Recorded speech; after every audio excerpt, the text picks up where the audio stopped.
There are several steps in the creative process. How many? Some experts say 4, some say 5, some say 6 or 7. Graham Wallace's The Art of Thought, that was written in 1926, outlined 4 stages of creativity.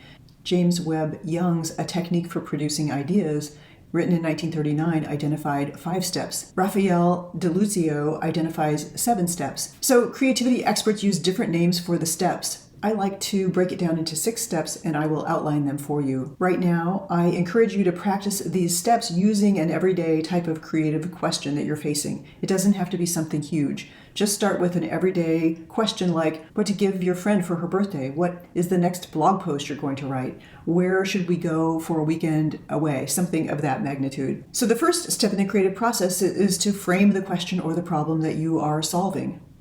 I used these steps in creating this course, and my question in this step was, what would I include in a course about creativity, imagination, and innovation? So go ahead and write in your art journal the question that you are framing that requires your creativity. The second step is to research your question.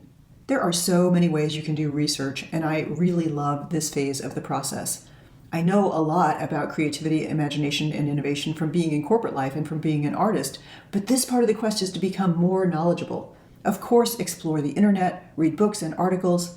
For this course, I read tons of books and articles. I've learned to always look at the bibliography of books to get even more ideas. I watched hours and hours of YouTube videos. I have been inspired by the many ways different experts explore this topic.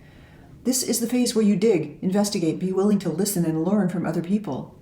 And perhaps here you begin to share your newly found knowledge and ideas with some trusted advisors. At some point you decide that you have enough research and you have to say that's it for now. Some people actually name stopping the research as a distinct step in the process. I am really enamored with research, and I can get stuck at this second step if I'm not careful.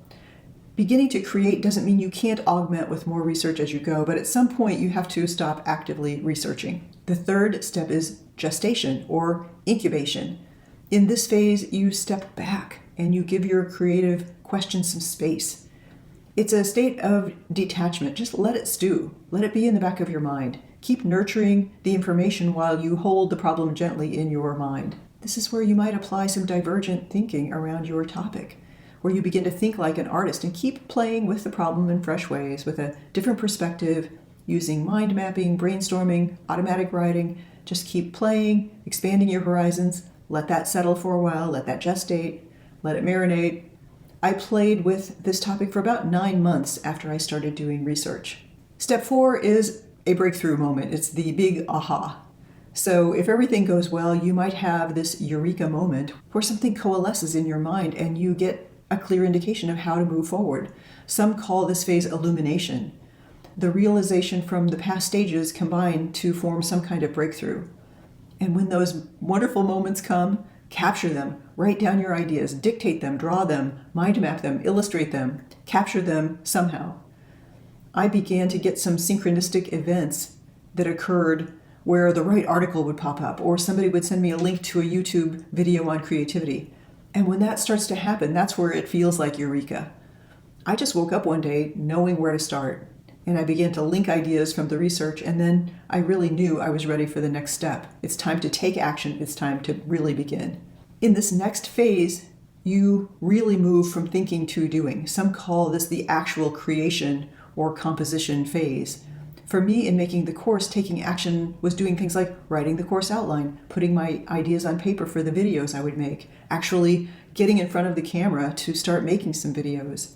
So many people are afraid of failing and they never allow their ideas to make it to this stage of the birthing process. This is a time to give your inner critic a rest and operate without fear. A danger here in this step is allowing your ideas of perfection to derail you. Maybe you begin to ruminate over the tiniest of details. My advice is get it out. If the video isn't perfect, don't revise it for the 13th time. Don't let perfect stop you from publishing something that's good. Some people never finish their ideas. They have half-birthed projects sitting in a folder on their laptop. Don't allow yourself to wallow in perfection. Finish it. Let it be perfectly imperfect. You can fine-tune it in the next iteration. I really believe that bringing your ideas out into the world and sharing them is part of what helps you live your purpose and fulfill your destiny. It's you using more of your potential, so don't hold yourself back. And finally comes the last step, refining, which is the stage of implementation. Here you are testing by sharing your new idea with the world. For me, this is the pre-launch of the course. In this phase, you invite criticism and feed it back into the creative process to refine the idea or branch out into better ideas. So to reiterate, the 6 steps are: frame the question, do your research, detach and let it incubate, have the breakthrough moment, create, and refine. So those are the steps in the creative process.